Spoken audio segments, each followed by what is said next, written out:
Greetings, ladies and gentlemen, and welcome to this latest edition of Tales from Outer Space. Hope you enjoy. Black Dogs, written by For Use It Works. Sergeant-at-Arms Quirrell tried to make sense of the blaring alarm that jarred him out of his sleep. His still fuzzy brain slowly comprehended that it was his shift alarm. He had gone into his third phase of loudness. If he had allowed it to go to the fourth phase, it would raise the lights by 150% normal and get louder yet. He couldn't remember the last time he had slept through the first phase. If this didn't end soon, he thought, he might end up molting early from stress. 15 minutes and one slow-release caffeine microdose tablet later, he made his way from the corner of the light transport's tiny cargo bay that was turned into a makeshift double bunk. He found the scent of the ship slightly offensive to his olfactory stalks. The small craft stunk of both him and his human crewmate. The odor offended Quirrell. The aftertaste of the emergency rations offended Quirrell. The 4-hour on, 4-hour off emergency shift rotation offended Quirrell. His normally quiet and orderly It-Leap Science Fleet survey cruiser, MRA Amerian, being unceremoniously lanked out of hyperspace into a previously unknown spatial doldrum and communications dead zone, offended Quirrell. It offended Quirrell not even ancient means of visual navigation were usable, as no stars could be seen through the shifting spectral wisps of blue and green, whatever the hell that it was that was traveling through. Quirrell fume-stalked through the narrow passages to the bridge. Oddly enough, the only thing that wasn't offending Quirrell at the moment was the other being on the ship. Engineering technician first-rank Justin Skursky was usually slightly more offensive than the usual human. From Quirrell's point of view anyway, Engineer Skursky's nonsensical and chaotic, AI, very human behavior directly countered Quirrell's sense of routine and order. The experience was different though. Engineer Skursky's unending optimism, while periodically annoying, had been a blessing in the past week or so. It allowed Quirrell to be hopeful. As the fourth generation Elite Fleet Sergeants-at-Arms, his sense of duty to protect his ship and crew would have compelled him to perform to the best of his ability, no matter what, in this situation. But that little bit of hope made the burden both lighter and more tolerable. It had been 15 days since they and 3 others volunteer crews had departed Amorium in the light transports. The small modular ships were the only jump-drive-equipped craft on the large cruiser that could be quickly modified for this foolhardy endeavor. The little transports were not designed for more than a 2-day outing. The engineers about the Amorium had crammed the tiny ship's cargo holds with equipment to extend life support and travel range. Extra food and extra water had been tucked away in every nook and cranny that could be found. Various modules had been hastily attached to increase the ship's duration, sensor range, data collection, and communications capabilities. The humans had insisted on giving the service craft new designations. They had stenciled names Pathfinder 1, Pathfinder 2, Pathfinder 3, and Pathfinder 4 in turn on the ship's hulls.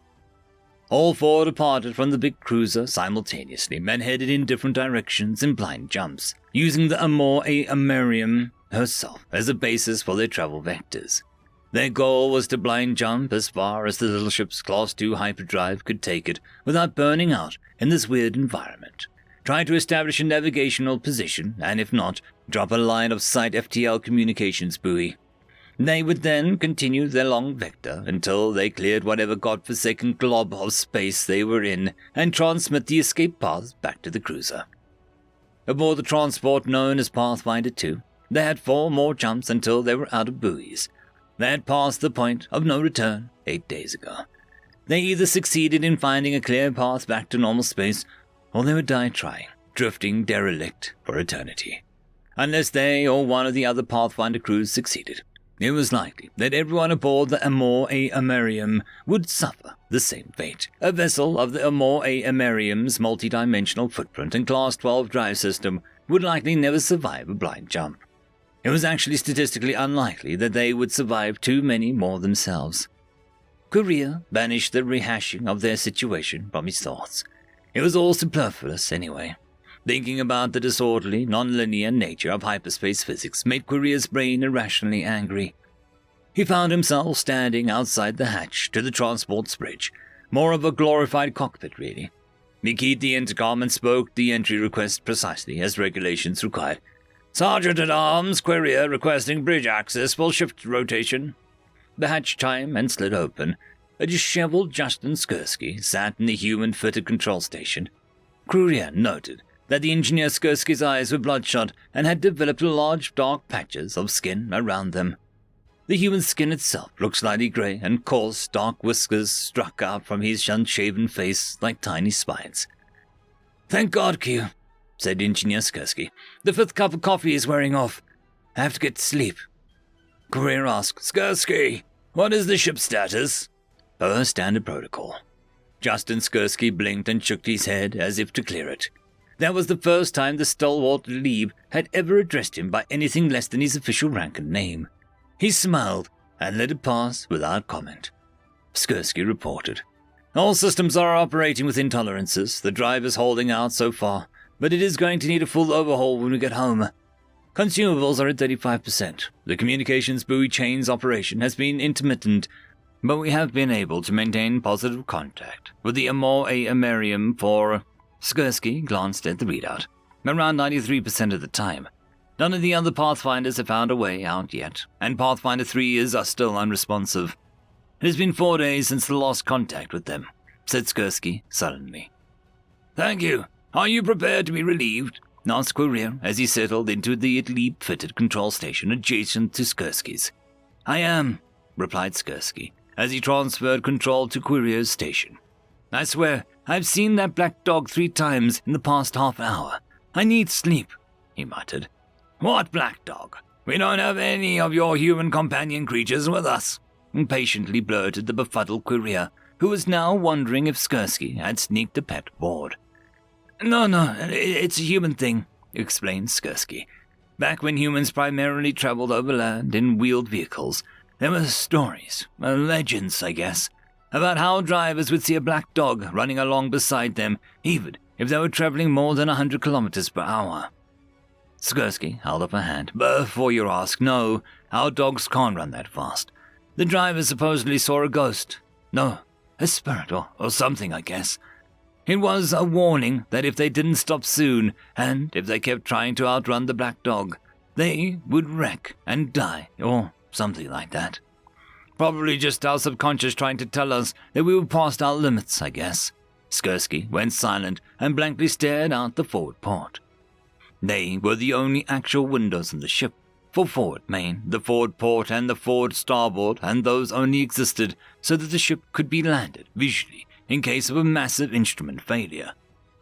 Queria pondered Skursky's bit of human folklore, and it made a chill scurry across his exoskeleton. He joined Skursky in staring out the main viewport into the weird green and blue wisps where the blurred white lines of hyperspace should have been. After a long moment, Skursky let out a deep sigh and reached towards the release of his seat restraint. A black blur shot across the entirety of the starboard viewport into the view of the front window, and then just as quickly vanished into the blue and green wisps of the surrounding them. Queria squealed in a long, high-pitched, wavering tone. Skursky, startled, jumped against his seat restraints and cursed loudly. He recovered quickly and looked at Queria. You saw that too?" Skursky exclaimed. Queria had recovered himself enough to yell at his crewmate, "This is not a time for your crazy human jokes!" Skursky didn't respond. Instead, his hand darted forward, opened a safety cover, and just as Queria realized what he was doing, he slapped the emergency stop button. A klaxon screamed, and the universe went black from both of them. Excerpt Mission Summary Report at Leap Science Bureau from Science Fleet Survey Cruiser Amor A Amerium. Date 11/00/111/111/001. Galactic Standard Calendar. We have been clear for the anomaly for 3 standard days. All systems are operating at nominal levels. 3 of the 4 Pathfinder ships have been recovered. 1 light transport ship and 2 crewmen are missing and considered lost. Mapping of the boundaries of the anomaly has begun. Estimate 42 days to complete the mapping. Morning buoys and monitoring probes will be deployed 1 light year from the boundary of the tertiary line of sight pattern per Omega Protocol. Before continuing, I have a message that we consider a priority. We, the entire command staff and the Science Fleet Survey Cruiser Amor A. Amerium, do unanimously and formally recommend that the lost crew of Light Transport designated Pathfinder 3 be awarded the Star of Valor First Rank, the Star of Duty First Rank, and be listed in the Order of Sacrifice, official status, assigned to the Eternal Guard posthumously. We, the entire command staff of the Science Fleet Survey Cruiser Amor A. Amerium, do unanimously and formally recommend that the 6 surviving crew members of the volunteer Pathfinder ships 1, 2, and 4 be awarded the Star of Valor First Rank and the Star of Duty First Rank. We, the entire command staff of the Science Fleet Survey Cruiser Amor A. Amerium, do unanimously and formally recommend that Sergeant-at-Arms Queria be promoted to Sergeant-at-Arms Master Rank, in tradition of the Italy Fleet for unique service. Finally, the entire command staff of the Science Fleet Survey Cruiser Amor A. Amerium do unanimously and formally recommend that Engineering Technician First Rank Justin Skursky be promoted to Senior Engineering Technician Third Rank in the tradition of the Italy for his unique service. Excerpt ends. Excerpt. Mission Summary Report to Italy Fleet Intelligence from Science Fleet Survey Cruiser Amor A. Amerium Intelligence Officer. Name redacted. Date 1100-111-111-011. Galactic Standard Calendar. Status classified Level 2. Initial psychological evaluation of the crew of transport known as Pathfinder 2 shows no signs of anomaly. Dr. Coleoptris' hypothesis that the quote-unquote black dog that they reported was in fact a visual artifact of the ship approaching the boundary of the anomaly at supra-light velocity. Based on observation of several Class Zeta probes sent across the boundary at similar velocity. If the Pathfinder ship had attempted to cross the boundary at that state, it would have been reduced to a quantum components. If Skursky and Queria hadn't decided to stop when they did, we would probably have lost the cruiser and all of its crew and a few search and rescue vessels before we figured it out. He further hypothesizes Amor S. Amerium survived the initial pass into the area by, and I quote, sheer dumb luck. Psyops is monitoring the viral speed of the story through the fleet. It looks like the Black Dogs are going to be incorporated into the fleet lore, like the Lost Fleet 19 and the 18.9 Hz comm whispers. Excerpt ends. End of chapter. I would quickly like to thank the Tier 5 members, Markey, Cam Maxwell, Caspar Arnolds, Oakfield, Lord Azrakul, and It's Difficult to Pronounce. Thank you very much.